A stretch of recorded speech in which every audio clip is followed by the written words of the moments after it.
Dodge, Jeep, and Ram and Ford both announced employee pricing, but it's hilarious because the discount you're getting now is not any better than the discount you were getting before. And it's simply not enough. These things are so overpriced. Most people can see right through it. The manufacturer rose the MSRP around 50%, like Jeep over 50%, matter of fact. Ford was right behind them. They all rose the MSRP dramatically in just about 4 to 5 years. And now they're offering you a 15% discount. Like, come on, it ain't near enough. The dealer discount has to go up. The manufacturer's rebate have to go up dramatically. We're talking $20,000, $30,000, $40,000 off, especially when the pickup truck cost over $100,000, which you can go to any dealership, Dodge, Jeep, and Ram, Chevy, General Motors, GMC, Ford, you will see a $100,000 pickup truck. Most people can't even comprehend it. They're like, it's a pickup, and you know the profitability on that thing's dramatic, especially for the manufacturer. And even for the dealership, just from the MSRP to the invoice will be a farther spread, on top of obviously being a more expensive vehicle, selling a more expensive warranty, selling all this stuff, they get more profit. And all the manufacturer has to do is add leather, do this and that, and there goes another $20,000 on top. But for real, these discounts are not nowhere near enough, and all I'm seeing is commercials all over the place saying, oh, come in, get your deal, get employee pricing. It's hilarious, but it's just all a marketing scheme to try to get more people in. It just is what it is. These things are just way overpriced, and it's honestly junk. I get it's expensive, inflation, all this stuff, but the price is so crazy, and the quality is junk. You know, if you buy a new Dodge, Jeep, and Ram, you 100% are going to have to take it in to get something done. Unfortunately, them and Ford both have huge recall issues. Dodge, Jeep, and Ram has never been known for high quality, and they definitely are not now after the last 3 years with Carlos Tavares, the old CEO. All they did was cost cut,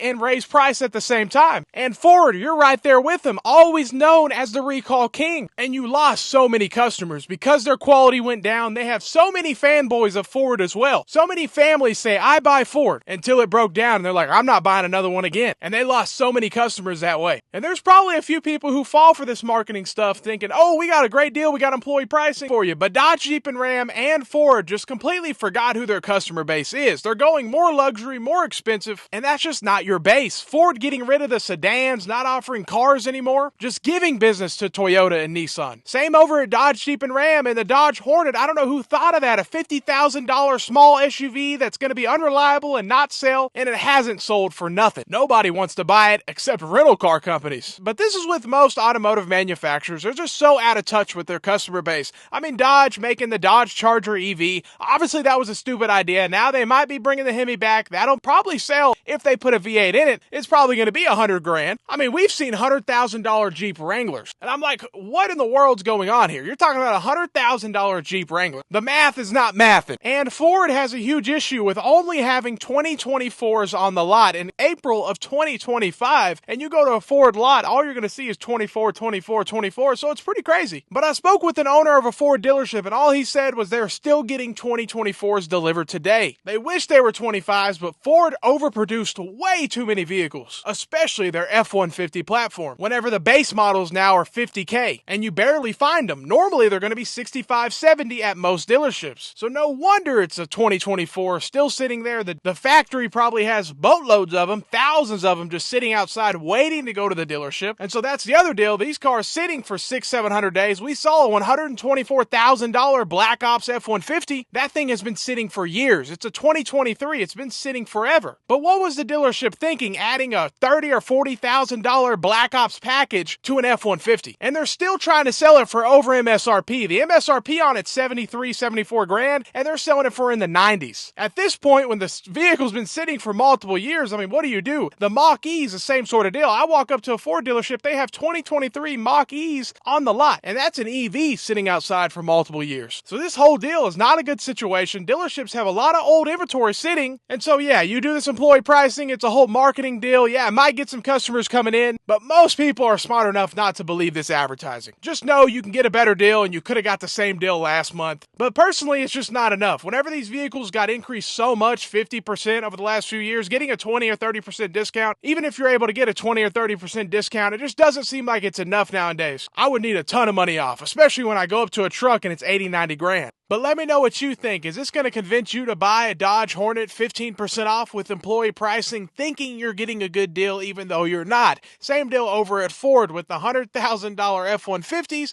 Is this going to convince you to buy one of those? Let me know what you think. I just think it's all so overpriced, especially with the quality being down and the prices being up. It's just nothing I want. Let me know what you think. Have a great day and stay blessed.